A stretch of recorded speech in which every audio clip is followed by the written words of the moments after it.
What would you do if someone broke into your house and stole Christmas? I'll tell you what you do. There's only one thing you can do. You call the California Highway Patrol. Today we're checking out filming locations for CHiPs, Season 3, Episode 15, Christmas Watch. Let's go see what we can find.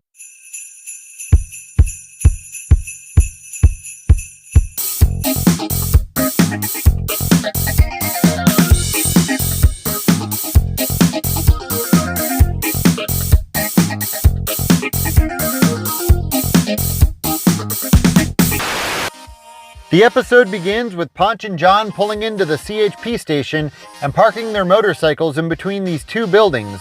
I noticed this white building that you can see behind the station. They would have pulled into the station right about here, and I've mentioned this before, the original CHP station has been torn down and rebuilt, but right about here is where they would have parked their motors, and here's that white building that you can see behind the CHP station.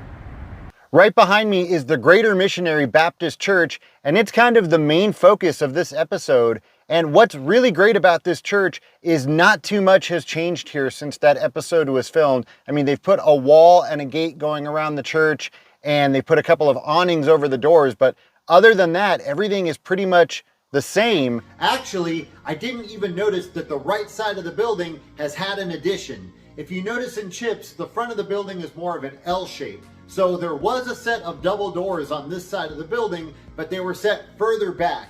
Now this side of the building, this looks the same. This is how it looked in CHiPs, but the right side of the building has definitely been added onto. Even if we go over here and we take a look at the windows on the side, these windows can be seen in multiple shots in that episode. Including that first shot that we get of the inside of the church, there's one of those windows right there. And we see the kids decorating the church, getting ready for Christmas Eve. And that was right here.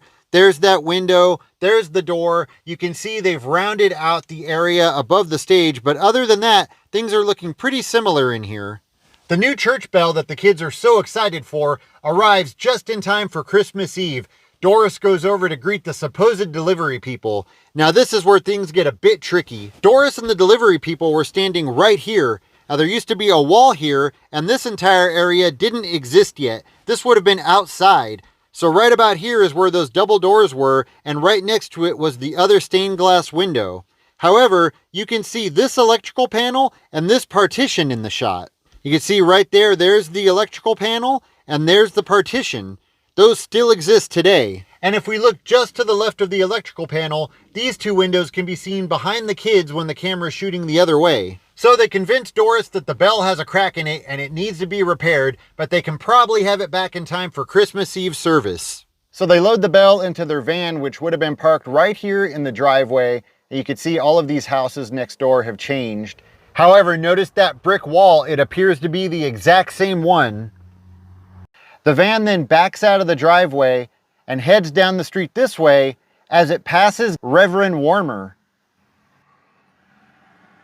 The Reverend then pulls into the driveway, and after he has a short conversation with Dolores, they figure out that those were not workers and they actually just stole the bell.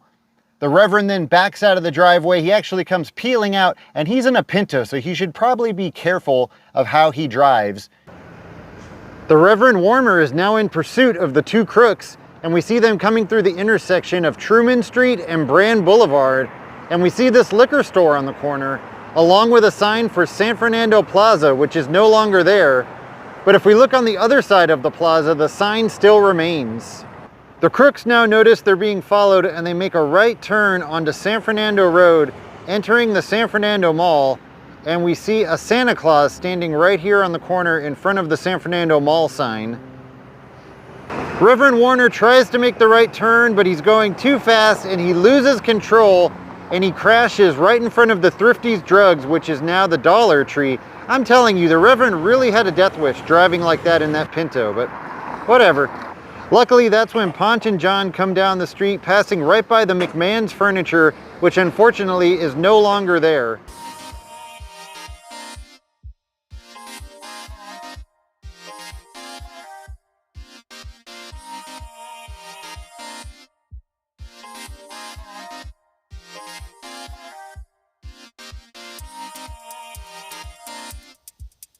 After the accident, They escort Reverend Warmer and Doris back to the church because, well, that's what the highway patrol does. And it was in this corner where the Christmas tree and the two statues were. The camera then pans across this doorway and we see Ponch and the kids standing in front of the sanctuary. Reverend Warmer, Jon, and Bonnie are standing in that same area that we talked about a bit earlier. Notice the electrical panel. They were standing on either side of it, and there used to be a wall behind where Bonnie was standing. Back at the station, everybody's running outside because Coutre's back with the station Christmas tree. But I hope he sees that. Uh-oh! Oh no! This house right behind me is probably the second biggest focal point of this episode. This is the home of the lady that was selling the station wagon, and besides the chain link fence in the front, the home still looks really similar to how it did in that episode. Can you believe that all three trees in the front yard still look exactly the same? So the two crooks go knock on the door and they tell the lady that they're interested in buying the station wagon. We then see them come walking off the front porch right there, and the station wagon was parked right here in the driveway. And as they're backing out of the driveway, you can see the address on the curb, 416. 3420 Sentinel Place. Terrific. Nope, that's not it. Even as the lady's watching them drive away, you can see the address on this post. 3420 Sentinel Place. Terrific. The two crooks come down the street in the station wagon and they turn onto Library Street where they have their van parked and waiting for them. It was parked right here in front of these houses. And that's when the son of the people that are selling the car is coming down the street. He sees the crooks getting into their van and then taking off with the station wagon, and he races home to tell his mom what he saw.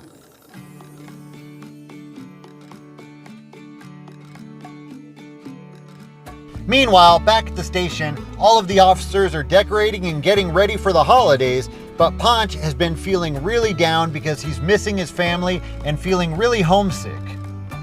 That's about the time that a car full of drunks pulls into the CHP station thinking it's a gas station. Ponch and the other officers play along and pretend that it's a gas station before eventually arresting the driver and impounding the car. So they place the guy under arrest, making the streets just a little bit safer for the holidays. That should make Ponch feel better. Merry Christmas, Hitler. Well, that seems extreme. Now back at the home of the lady who was selling the station wagon, the two crooks are now inside cleaning them out after sending the lady and her son on a wild goose chase to find their car. Pay attention as the van pulls out of the driveway. You can see the reflection of the entire film crew.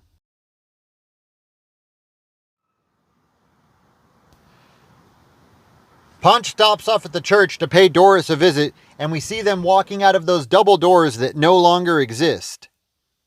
They then come walking down the main path and stand right in front of the church, and everything here looks just like it did. When the camera is pointing at Ponch, you can see some of the houses and utility poles across the street. Ponch and Jon are now on the highway dealing with all the Christmas Eve craziness. And even though Ponch is feeling really down this holiday season, he still finds a way to give himself a little bit of holiday cheer. Back at the CHP station, they're having their big Christmas party, and everybody knew that Ponch was feeling really down in the dumps, so they surprise him by flying his mom out to visit him. How nice. The crooks are now traveling along Chatsworth Drive, but as they get to the intersection of Chatsworth and Pico Street, they're playing kissy face and they don't see the other car coming through the intersection, and they end up getting into an accident right here. What's great about this intersection is you definitely see this building and it looks completely the same. And then behind the other driver, you see this building and it has had a few changes, but for the most part looks the same. And when the crook is trying to back up the van and unlock it from the other car, we get a shot of this building and it looks completely the same as well. So they get their van free and the two crooks head off down the street this way towards the San Fernando Outdoor Mall. Luckily, that's when Bear comes down the street right here, again, nowhere near a highway. He finds out what's going on and he takes off in pursuit of the two crooks.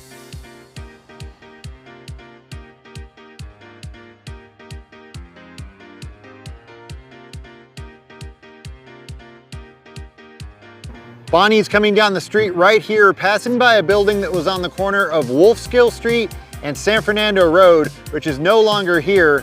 But then as she makes a left onto Wolfskill Street, we see this automotive center, which at the time was Weaver Brothers Automotive. And what's cool about this automotive center is even though it's no longer Weaver Brothers, everything still looks exactly the same, including that brick wall out front.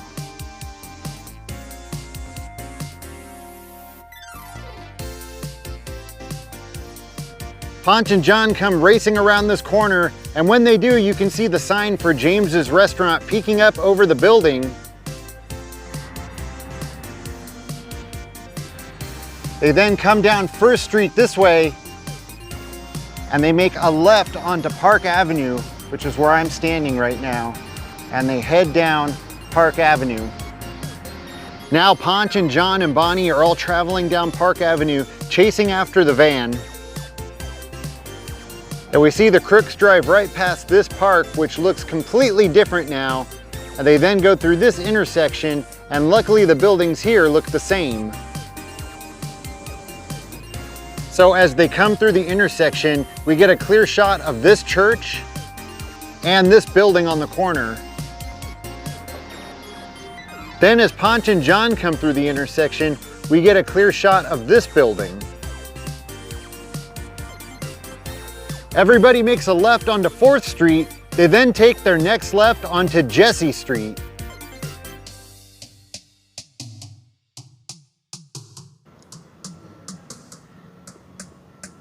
And the chase ends right here on Jesse Street when Bear blocks them going in this direction. And they then try and back up, and Bonnie blocks them going in the other direction. And when she does, you can see this apartment building.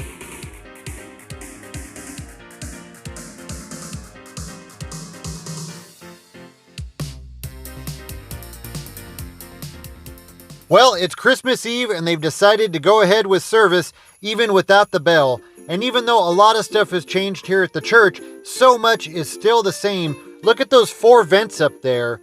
And even the red carpet is the same. I wonder if it's the original red carpet.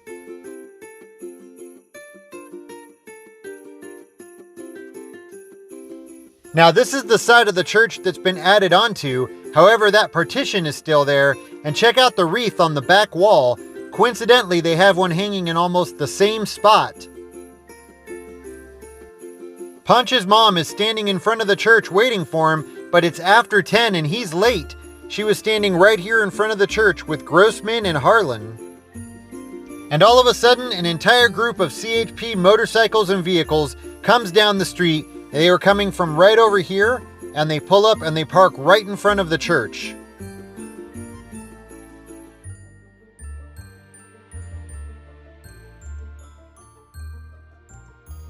It's a Christmas miracle. The CHP shows up with the bell just in the nick of time.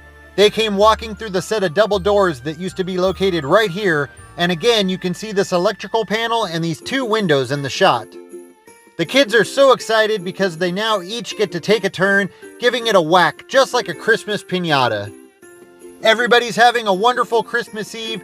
That is, until a call comes over the radio and all the officers have to go rushing out of the church, get onto their motors and get into their cars and take off to fight crime. A reminder that the California Highway Patrol never sleeps. Well, that's going to do it for this video. Thank you so much for watching, and I have to give a special thank you to the people at the Greater Missionary Baptist Church for being so kind and letting me come inside and take a look around, and also a huge thank you for keeping the church looking so much like it did almost 40 years ago. And I'd like to give a special thank you to Mr. Holmes at the Greater Missionary Baptist Church for being so nice and taking the time to really show me around and being so welcoming. Once again, thank you so much for watching, and I'll see you next time.